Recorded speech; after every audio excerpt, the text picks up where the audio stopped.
Bonjour à toutes et à tous pour cette émission consacrée au Forum citoyen de l'action sociale qui se déroulera ce samedi 1er octobre à la Cité de la BD à Angoulême.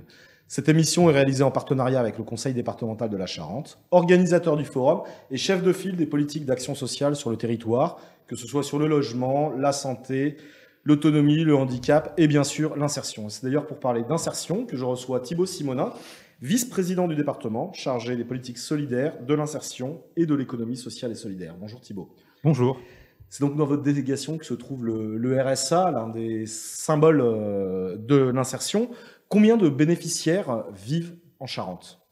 Alors aujourd'hui, on a à peu près 9300 foyers d'allocataires, ce qui est plutôt une tendance qui a baissé au cours des dernières années. On est revenu à des niveaux qui étaient qu'on connaissait aux alentours de 2014, après avoir atteint les un peu plus de 10 000 foyers allocataires en 2020, je crois.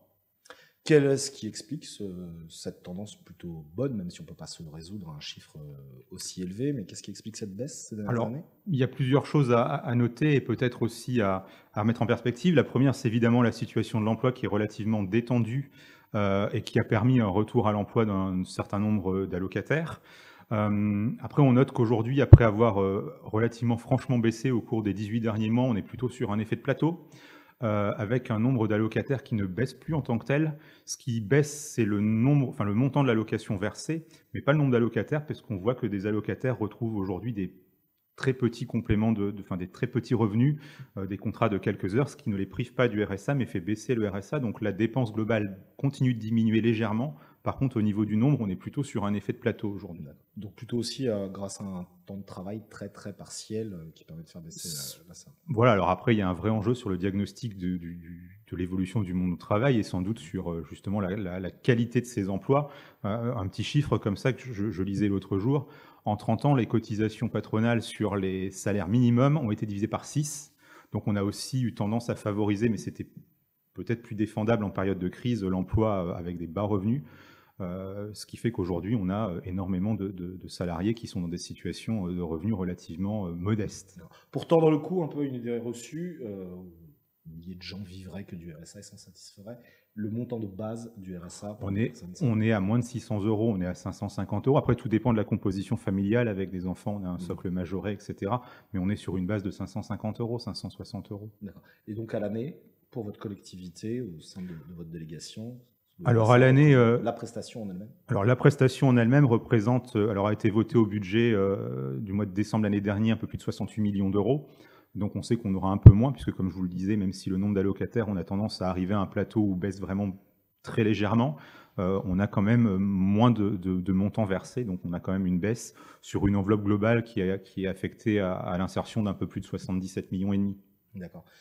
Personne ne peut évidemment se contenter de juste constater ces chiffres, même s'ils baisseraient légèrement. Quelles sont les actions mises en place pour faire baisser le RSA, enfin sortir plutôt les gens du RSA et de la précarité ? Alors aujourd'hui, ce qui est intéressant, et la question que je me suis beaucoup posée, moi, en arrivant et en ayant eu cette délégation de la part du président, c'était un peu de voir quel était le profil de ces allocataires. Et comment justement cette baisse a impacté ou pas tel ou tel profil d'allocataire. Aujourd'hui, en Charente, on a plusieurs particularités. La première, c'est qu'on a une surreprésentation des familles monoparentales dans les allocataires du RSA, donc il y a un vrai sujet sur cette thématique-là. Le deuxième point qu'on voit, c'est que les allocataires qui sont dans le dispositif depuis relativement longtemps n'arrivent pas à en sortir. On note des baisses d'allocataires plutôt sur les primo-entrants, qui restent pas ou peu. Par contre, on voit qu'il y a parfois un enlisement dans le dispositif avec quasiment un peu plus de la moitié des allocataires aujourd'hui qui est dans le dispositif depuis plus de 5 ans. Donc on est en train de travailler sur ce sujet-là. Exactement, mais et c'est là aussi où c'est important, je pense, de ne pas tomber dans la caricature et effectivement de dire que cela se complairait dans le système. C'est sans doute vrai pour quelques-uns à la marge. Il n'empêche que quand on va les rencontrer, ces gens, on se rend compte qu'il y a un certain nombre de freins, de problématiques à traiter avant même de pouvoir envisager le retour à l'emploi. Je pense à des problématiques de santé, je pense à des problématiques de logement. On évoquait tout à l'heure en aparté la mobilité. Voilà, il y a des vrais aujourd'hui enjeux qui font que c'est malheureusement pas aussi simple que de traverser la route pour trouver un travail. Il y a un delta aujourd'hui entre les personnes qui sont disponibles et les qualifications. Il y a toutes ces choses-là qui sont à traiter. Il ne s'agit pas de dire ou de faire le constat qu'il y a des postes disponibles et des personnes privées d'emploi pour résoudre l'équation. Ce n'est malheureusement pas aussi simple. D'accord. Pour travailler du coup sur l'employabilité et tous ces freins que vous évoquiez, que ce soit la mobilité, la santé, le logement, parfois aussi l'illettrisme, Oui. vous avez quel partenaire pour rendre les gens employables? Alors, on a déjà Enfin, ça- un grand nombre de partenaires institutionnels. Je pense évidemment au travail qu'on peut faire en collaboration avec Pôle emploi, avec la CAF, avec des CCAS. Il y a aussi le monde associatif qui est parfois investi et qui a aussi l'occasion d'être un vecteur de contact avec les publics allocataires. Et c'est justement l'un des enjeux alors c'est un peu barbare, ce qu'on appelle le SPIE, le service public de l'insertion et de l'emploi, qui a justement vocation à regrouper l'ensemble de ses partenaires au sein d'une instance un peu collégiale, et notamment à essayer de rendre plus lisible l'offre d'insertion, puisqu'aujourd'hui, parmi les prestataires que j'évoquais, chacun a ses dispositifs qui parfois se complètent, mais souvent se superposent ou se télescopent, j'allais dire, et c'est pas lisible ni pour les allocataires, ni même pour les institutions ou les personnes qui sont chargées d'orienter ces allocataires. Donc il y a aujourd'hui un gros travail de coordination qui est fait avec l'ensemble de ces partenaires dans le cadre du SPIE. Le gouvernement, en tout cas, pendant la campagne, voulait conditionner le versement de cette prestation à des heures de bénévolat dans la semaine. Vous, en tant qu'élu de terrain en Charente, quelle est votre position sur le sujet? Et est-ce qu'elle correspond à la réalité que vous observez? Ouais, je vais revenir un peu sur ce que je disais en amont. Moi, je trouve que ce genre de propos a plutôt tendance à être un propos de fractionnement de la société, d'opposition des gens les uns avec les autres. Aujourd'hui, sincèrement, quand on croise ces allocataires, quand on a eu l'occasion, d'ailleurs dans le cas du SPIE, de travailler avec eux sur certaines questions ou certains sujets qui étaient abordés, on se rend compte qu'il y a des problématiques très prégnantes dans leur vie quotidienne. Aujourd'hui, on a des personnes au RSA, des jeunes femmes qui ont 19 ans, qui viennent d'avoir un enfant, qui se sont fait mettre à la porte de chez elles. Leur priorité, ce n'est pas de trouver un emploi, et j'allais dire, je les comprends. A contrario aussi, et je le disais tout à l'heure, malgré la baisse du nombre d'allocataires, on voit qu'il y en a davantage chez les personnes âgées. Donc c'est pareil, je discutais il y a quelques mois avec un monsieur de 63 ou 64 ans, je crois, qui avait été licencié à 59 ans. Moi, je veux bien qu'on me dise qu'il y a du travail et qu'il peut aller travailler dans la restauration, des choses comme ça, mais à un moment, il y a ce phénomène de réalité des situations des gens et des individus qui fait que c'est un peu caricatural et que je pense que ça nourrit plutôt une espèce de populisme et de fracture de la société vis-à-vis de ces publics-là. Du coup, vous disiez tout à l'heure que parmi les allocataires, beaucoup de familles monoparentales. Ouais. On parlait des freins qui étaient multiples. Donc, on a aussi la garde d'enfants. On parle de la mobilité ou autre. Au sein de votre délégation, vous comptez du coup énormément sur les autres vice-présidents, vos collègues. Tout à fait. Ce n'est pas que votre délégation, finalement, qui travaille sur l'insertion. Non, tout à fait. Puis c'est quelque chose en plus sur lesquels on essaye de renforcer la transversalité. Alors c'est vrai avec les partenaires, je l'ai évoqué avec le SPIE, mais c'est évidemment vrai avec nos propres services. Par exemple, aujourd'hui, le service insertion finance des contrats PEC, des contrats aidés, dont on en a fléché un certain nombre au bénéfice de jeunes qui sortent de l'ASE pour favoriser leur employabilité auprès du monde économique privé. D'accord. Vous misez beaucoup sur les chantiers d'insertion aussi, sur l'économie sociale et solidaire pour remettre le pied à l'étrier de l'emploi. Qu'avez-vous mis en place depuis votre élection ou qu'est-ce qui est déjà mis en place par ce bilan? Alors aujourd'hui, en Charente, on a une très bonne densité, j'allais dire, d'acteurs de l'insertion par l'activité économique. On a des grands chantiers d'insertion par l'activité économique. Quand on est sur Grand Angoulême, on peut penser notamment à la rue, que beaucoup connaissent. On peut également penser au CIDIL, plus en ruralité, qui sont aujourd'hui des chantiers qui permettent à des dizaines de personnes de remettre le pied dans l'emploi. L'un des enjeux pour eux d'ailleurs, aujourd'hui, ils nous le disent, ils ont des problématiques de recrutement, alors non seulement des personnes en parcours sans doute, mais aussi des personnes qui encadrent.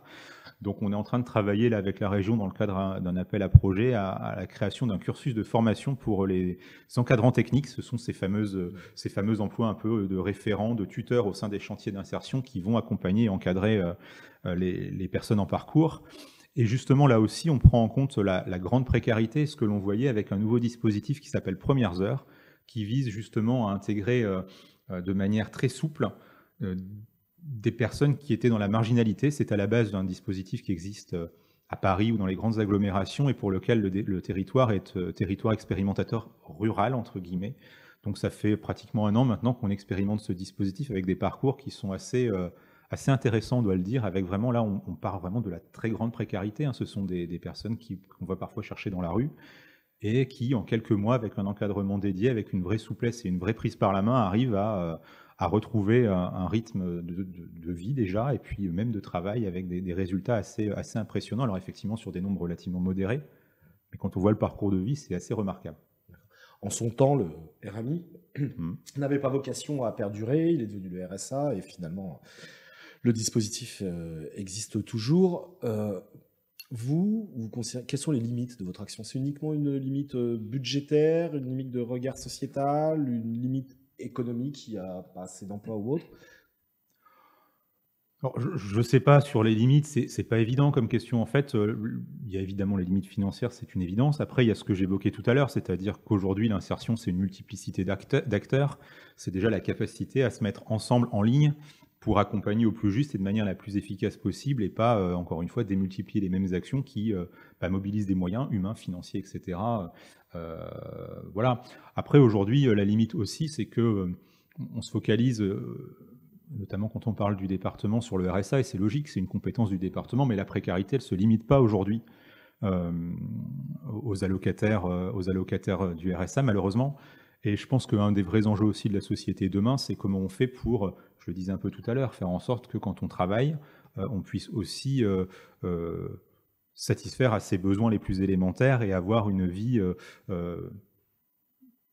un rythme de vie relativement sécurisé, et c'est en ça aussi où je pense qu'il y a des enjeux qui, là pour le coup, qui dépassent notre collectivité et qui se jouent à des échelles plus importantes. Mais on parle souvent des minima sociaux. Le RSA, il y a eu aussi pendant les élections des échanges sur le montant minimum du SMIC, etc. Moi, ce qui m'interpelle plus que ces minima, c'est comment on termine sa carrière. Moi, ce qui me pose question aujourd'hui, c'est plutôt les personnes qui arrivent à 60, 61, 62, 63 ans avec un SMIC amélioré et encore. Moi, je suis plus inquiet que ça, que de débattre des montants minimums ou des choses comme ça. Je suis vraiment inquiet de la manière dont on peut garantir aujourd'hui aux personnes qui travaillent une progression de carrière et une progression de revenus qui leur permettent de vivre tout au long de leur vie, et notamment en fin de carrière, dignement. Le forum de samedi doit laisser une large place à l'expression citoyenne. Vous attendez quoi, vous, de cette participation citoyenne sur votre thématique? Alors moi, ce que j'espère surtout, c'est qu'on va avoir des allocataires qui vont rencontrer des non-allocataires. Je ne sais pas si c'est ce qui se passera, mais vraiment, voilà, pour confronter les deux réalités et montrer que les allocataires du RSA, ils ne sont pas tous à faire la sieste dans leur canapé devant la télé et attendre que la vie se passe. Ce n'est pas du tout ça, un allocataire du RSA. Et moi, ce que j'espère vraiment, c'est ça, c'est que ces populations se croisent et puissent sans doute, grâce à la médiation, entre guillemets, qu'on pourrait avoir, qu'ils se parlent et que chacun comprenne mieux l'autre. C'est important pour vous, parce qu'effectivement, que ce soit cette prestation sociale ou même la précarité, c'est quasiment devenu un sujet clivant. Oui. Aujourd'hui, pour vous, c'est important que les deux mondes se rencontrent, se comprennent un peu mieux, qu'on en parle peut-être de manière dépassionnée aussi pour être plus efficace. Oui, exactement. Je pense qu'aujourd'hui, on est tombé dans un système un peu caricatural des différents mondes qui s'entrechoquent. Et j'ai une citation, j'en parle souvent, j'en parlais encore jeudi soir au forum de l'animation de la vie sociale. Elle n'est pas de moi, je ne sais pas de qui elle est, donc je ne la revendique pas. Mais on a parfois l'impression d'être dans un monde où des personnes qui gagnent 20 ou 30 000 euros par mois expliquent à des personnes qui gagnent 2 000 euros par mois qu'elles ne vivent pas si bien que ça à cause de personnes qui gagnent 500 euros par mois. Ça, pour moi, c'est un vrai problème, c'est un vrai sujet. Et au-delà de l'accompagnement du RSA, arriver à faire un peu de médiation dans la perception sociale qu'on peut avoir des publics difficiles et de la précarité, ça me paraît quelque chose d'important. Merci beaucoup, Monsieur Simonat. Et donc, merci à vous. Au Forum citoyen de l'Action sociale. Avec plaisir.